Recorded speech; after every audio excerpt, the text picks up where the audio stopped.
Sir जैसे हम हमेशा पीस में रहना चाहते हैं बट कुछ ऐसे परेशान लोग होते हैं जो आपकी पीस को डिस्टर्ब करने की कोशिश करते हैं, तो उस सिचुएशन में क्या करें? आप कह रहे हो कि आप तो पीसफुल रहना चाहते हो, लेकिन अगर आपके आसपास में कुछ ऐसे लोग हैं जो बिल्कुल भी पीसफुल नहीं है, हाँ जी। तो क्या करें? इसका मतलब क्या है कि आप उन लोगों से पीछा नहीं छुड़ा सकते हो। अगर छुड़ा सकते होते तो ये क्वेश्चन नहीं पूछते। मतलब कि वो लोग या तो आपके घर में हैं, या आपके पड़ोस में हैं, या आपके ऑफिस में हैं, सोसाइटी में हैं, कहीं पर भी हैं। तो अगर आप सोसाइटी की बात कर रहे हो तो जितना हो सके ऐसे लोगों से दूर रहो। जैसे अगर आपको पता है कि कोई गली का कुत्ता है जो पागल हो गया है और सबको काट रहा है, तो क्या करोगे? उससे जा करके लड़ोगे? उससे दूर रहोगे।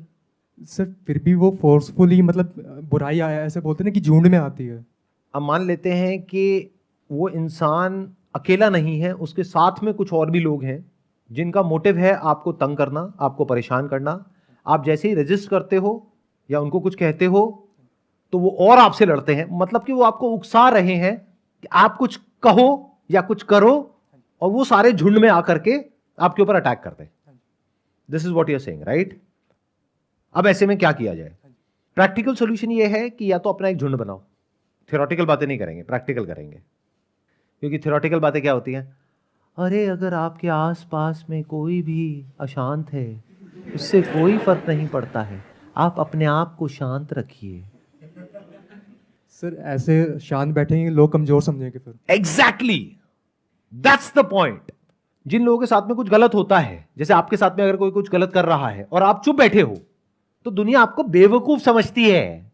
तो मैंने क्या कहा है अपने कई सेशंस में? You need to be as powerful as possible, as powerful as you can, not to dominate others but to defend yourself. खुद को कैपेबल तो बनाना सर। बनाना ही पड़ेगा, ये दुनिया ही ऐसी है। This is called survival of the fittest. मतलब ये क्या है? अगर आप ध्यान से देखोगे, ये पावर गेम है, और ये आज से नहीं चल रही है, सदियों से चल रही है। और सिर्फ इंसानों में नहीं है, जानवरों में भी है। जानवरों में अगर आप ध्यान से देखोगे, जैसे कोई शेर है, चीता है, तो सबकी अपनी अपनी टेरिटरीज होती है। तो किसी एक की टेरिटरी में अगर कोई और आ जाता है तो उनके बीच में लड़ाई होती है, और फिर दोनों में से एक अपनी हार मान लेता है और वो वहां से चला जाता है, और वो टेरिटरी फिर दूसरे की हो जाती है। तो ये जानवरों में भी है। इसको पावर डायनामिक्स बोलते हैं, पावर गेम्स बोलते हैं। तो अब क्या किया जाए? प्रैक्टिकल सॉल्यूशन, कोई थियोरेटिकल बातें नहीं। क्योंकि अगर कोई सामने से आपको गाली दे रहा है और मैं कह रहा हूं कि भाई शांत रहो, तो कब तक शांत रहो? चलो आपको गाली दे रहा है, आप शांत रह सकते हो, ठीक है। आपकी मां को गाली दे रहा है, शांत रहोगे? बाप को गाली दे रहा है, शांत रहोगे? क्या भगवत गीता में यही सिखाया गया है? क्या भगवान कृष्ण अर्जुन को यह सलाह दे रहे हैं कि बेटा एक काम कर, सामने ना लड़ाई हो जाएगी, उसमें कुछ पड़ा नहीं है, एक काम कर, छोड़ करके भाग जा? ये सलाह दे रहे हैं? या वहां पर उसको सिखा रहे हैं कि तुम्हारा कर्म है, धर्म है, अब चाहे कुछ भी हो कॉन्सिक्वेंस, तुम्हें अपनी तरफ से कुछ गलत नहीं करना है, तुम्हें हमेशा शांति चाहनी है, तुम्हें हमेशा अपने माइंड में अपना जो एंड गोल है वो पीस को रखना है, यानी शांति को रखना है। लेकिन अगर सामने वाला अशांत है और शांति नहीं चाहता है और उसके लिए एंड रिजॉर्ट है लड़ना ही पड़ेगा, तो लड़ाई के लिए तैयार रहो। अब लड़ने के क्या तरीके हैं? एक है कि अगर सामने एक ग्रुप है जिसकी एक पर्टिकुलर लेवल की पावर है, या मान लो उस ग्रुप में 5 लोग हैं, 10 लोग हैं, और उनकी कलेक्टिव पावर ये है, जिसको भी आप पावर बोलते हो, जो एक्चुअल है, वो नहीं वो जो दिखा रहे हैं। क्योंकि दिल्ली में तो स्पेशली क्या है कि हर कोई पता नहीं क्या है, कि तू जानता है मेरा बाप कौन है? अरे भाई मुझे छोड़, तू जानता है तेरा बाप कौन है? ऐसे लोगों से ऐसी बात करनी होती है। तो यहां पे हर कोई हवा में है, हर किसी को ऐसा लगता है कि मेरे से ऊपर तो कोई है ही नहीं। तो नंबर 1, कभी किसी से फालतू में उलझो मत। जरूरत पड़े तो चुपचाप हाथ जोड़ करके वहां से निकल जाओ, उस इंसान से दूर रहो। लेकिन अगर कभी सामने वाला इंसान आपके ऊपर अननेसेसरी हावी हो रहा है और जरूरत से ज्यादा आपका टॉर्चर कर रहा है, मेंटल, फिजिकल, तो आपको पता होना चाहिए कि अपने आप को डिफेंड कैसे करना है। क्योंकि अगर आपको वो नहीं आता है तो मेंटल पीस की आप बातें कर सकते हो, लेकिन आपकी मेंटल पीस की पूरी धज्जियां उड़ जाएगी। बिल्कुल ऐसा है कि आप सो रहे हो लेकिन आपके गले के ऊपर तलवार लटक रही है, और मैं कहता हूं इस सब से क्या फर्क पड़ता है? शरीर मरता है, आत्मा नहीं मरती है। तुम एक शांत आत्मा हो, क्यों परेशान हो रहे हो? सुखी रहो। ये सब क्या है? एक तरह से हिप्नोटाइज करना हो गया, बेवकूफ बनाना हो गया आपको। प्रैक्टिकल कुछ भी नहीं है इसके अंदर। तो जब जरूरत हो, यानी जब अति हो जाए, तो वहां पर सीखो साम दाम दंड भेद चाणक्य नीति। देखो महाभारत में जब ऐसा कोई मौका आता था तो भगवान कृष्ण किस तरीके से लड़ते थे, ये सीखो, क्योंकि ये कहीं सिखाते नहीं है। स्कूल में, कॉलेज में, घर पे लड़ना सिखाते हैं आपको? लड़ना मतलब फिजिकली नहीं, वो तो फिर भी एक बार को सिखा देंगे। साइकोलॉजिकली कैसे लड़ते हैं, कैसे सोच समझ के उसका जो वार है उससे खुद को बचाते हैं, और उसके ऊपर पलट करके इस तरीके से वार करते हैं कि लीगली आप कुछ भी गलत ना कर बैठो, नहीं तो अपना ही नुकसान कर बैठोगे। इन अदर वर्ड, सामने वाले ने आपको भड़काया और आप गए, आपने पत्थर उठाया, ले आके उसके सर पे मार दिया गुस्से में, उसके बाद में पूरी जिंदगी जेल में बैठे हुए हो। क्या फायदा हुआ? नुकसान किसका हुआ? उसको तो कुछ देर का दर्द हुआ, उसके बाद में राम नाम सत्य है, बट आपका तो पूरी जिंदगी भर का काम हो गया। सर इस केस में ये सोचे कि जितना वो फोर्स लगा रहा ना, चाहे फिजिकली, उससे थोड़ा अधिक लगाओ, बट उसको भी नुकसान होए और वो समझे कि पावरफुल है। ये गलती कभी मत करो। अगर वो फिजिकल फोर्स लगा रहा है तो आप साइकोलॉजिकल फोर्स लगाओ। अब मैं आपको एक बहुत मजेदार बात बता रहा हूं, हर इंसान की कोई ना कोई कमजोरी होती है, उसको बोलते हैं दुखती हुई नस, वो समझना होता है। तो इतने बिजी मत हो जाओ ये सोचने में कि वो मेरा क्या बिगाड़ सकता है, नहीं तो आप कहां चले जाओगे? आप फियर की एक ऐसी साइकिल में ट्रैप हो जाओगे जिसको एंजाइटी कहते हैं। आप बैठे बैठे बस यही सोचते रहोगे कि अभी तो उसने ये किया है, अब कल ये ना हो जाए, परसों ये ना हो जाए, अच्छा वो ये ना कर दे, वो ना कर दे। भाड़ में गया वो, क्या करता है क्या नहीं करता। आप ये देखो आप क्या कर सकते हो। तो सामने वाले की दुखती हुई नस को समझो, पकड़ो और उसको थोड़ा सा दबाओ, ज्यादा भी मत दबाना। ये माइंड गेम होता है। बाहर जो है वो आप बाद में जीतते हो, बाद में हारते हो किसी भी लड़ाई में। पहले आप अपने माइंड के अंदर हारते हो और जीतते हो। तो माइंड में कैसे जीतते हैं वो मैं आपको बता रहा हूं। अपना ध्यान यहां से हटा दो कि उसका अगला मूव क्या होने वाला है, बल्कि अगर प्रेडिक्ट करना ही है तो मैक्सिमम अगले मूव तक उसका प्रेडिक्ट करो, उसके आगे मत करो, क्योंकि आपको पता ही नहीं कि वो क्या सोच रहा है। आप ये समझो अगर मैंने ये किया तो उसका अगला मूव क्या होगा, बस यहां तक। और उसमें भी आपको क्लैरिटी होनी चाहिए कि अच्छा 90% पॉसिबिलिटी ये होगा, 10% है ये होगा, तो आपने कैलकुलेटेड रिस्क लिया। तो इस तरह से आराम से, कूल, कामली, ठंडे दिमाग से आगे बढ़ना होता है जब लड़ाई का वक्त आता है, और लेवल को आराम आराम से बढ़ाना होता है। तो आपको लड़ना सीखना होगा। ये कौन सिखाएगा आपको?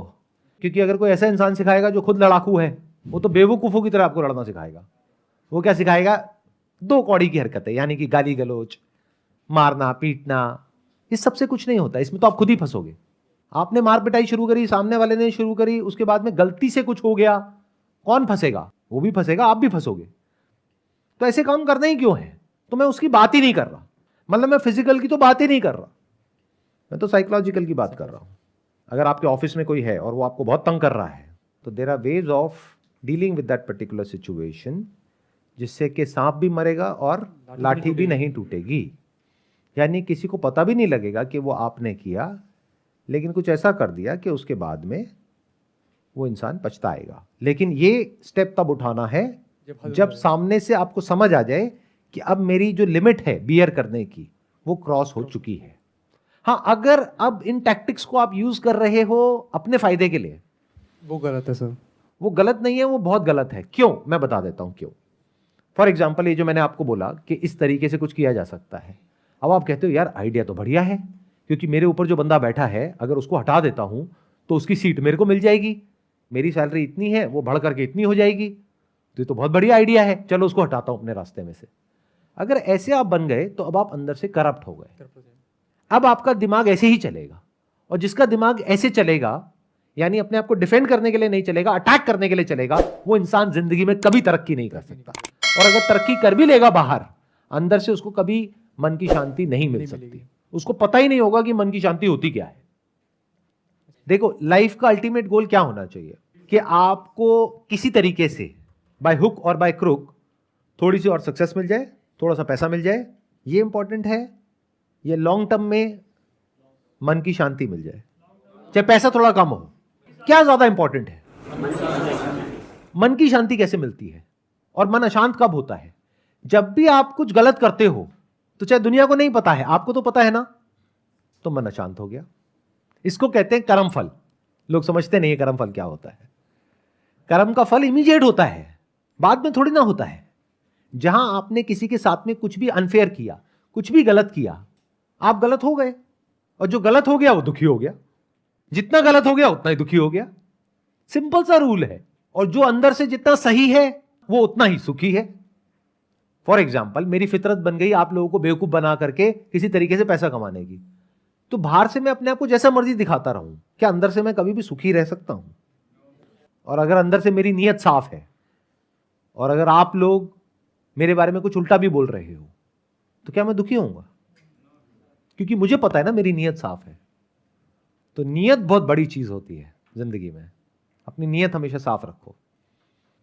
तो अगर जो भी मैंने अभी तक कहा उसको मेरे को सम अप करना हो अपने मन को शांत रखने के लिए, तो वो क्या है कि इस दुनिया में you can not afford to be weak. जो कमजोर होगा ये दुनिया उसको इस तरीके से तंग करेगी कि वो इंसान की जो हालत है वो बद से बदतर होती चली जाएगी। यानी कि अगर आप मेंटली कमजोर हो तो बाहर के लोग तो छोड़ो, आपके अपने घर वाले ही आपको नहीं छोड़ेंगे। मेरी बात ध्यान से सुन लेना। सुनने में थोड़ी सी अलग है वो जो आप मॉरल साइंस की बुक्स में पढ़ते हो, क्योंकि वहां पे बहुत ही लीनियर तरीके से कुछ बताया जाता है। अगर आप अपने माँ बाप की सेवा कर रहे हो तो आप अच्छे बेटे हो, नहीं कर रहे हो तो बुरे बेटे हो। अच्छा, अगर माँ बाप किसी बात को ले करके बार बार आपको बोलते चले जा रहे, उसको सुन करके आपका जो मेंटल बैलेंस है वो खराब हो रहा है, तो कौन सा वो पॉइंट आएगा जब जा करके आपको पलट करके जवाब देना है, और क्या देना है या नहीं देना है।